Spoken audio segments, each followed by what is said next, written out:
Something I found really meaningful about the play Midsummer Night's Dream was the switch from Hermia having the two lovers in Demetrius and Lysander to Helena having these two lovers, and Hermia really being able to walk in Helena's shoes as the one who was no longer the object of affection between the two people. No one at that moment loved her, which is what Helena went through daily.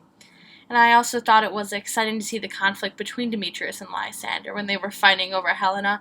It was definitely provoking to see their fight and see who would win and see if it would end up coming to tragic blows.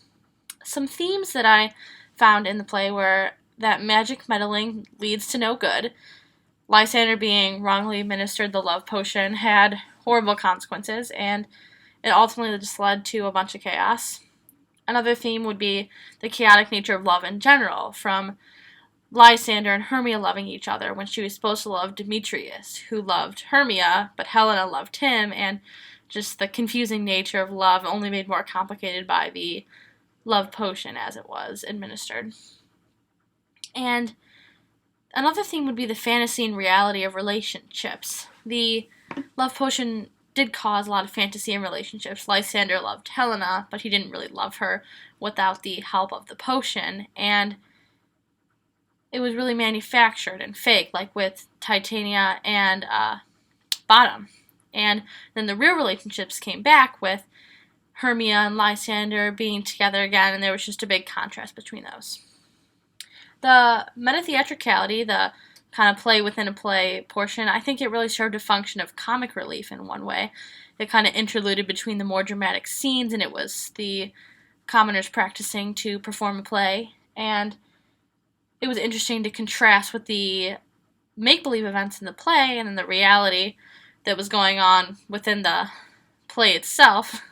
And I think it set up the celebration at the end of the comedy with the weddings in play. I think that women in the fairy world as compared to the mortal world have a little bit more importance.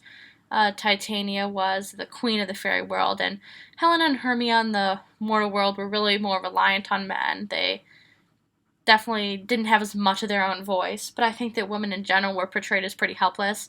Titania was struck by the love potion, and Helena and Hermia could really only watch as the men fought over them or fought each other, and they really didn't have much of a voice.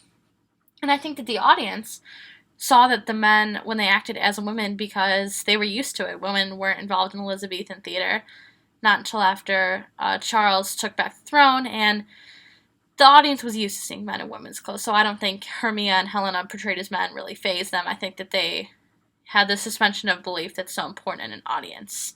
And my two questions were, is it morally wrong for Demetrius to continue to be under the spell and falsely love Helena, as it ended up turning out at the end? And the next one is, who is really the protagonist of the play and why? Because it wasn't incredibly clear who the true protagonist was.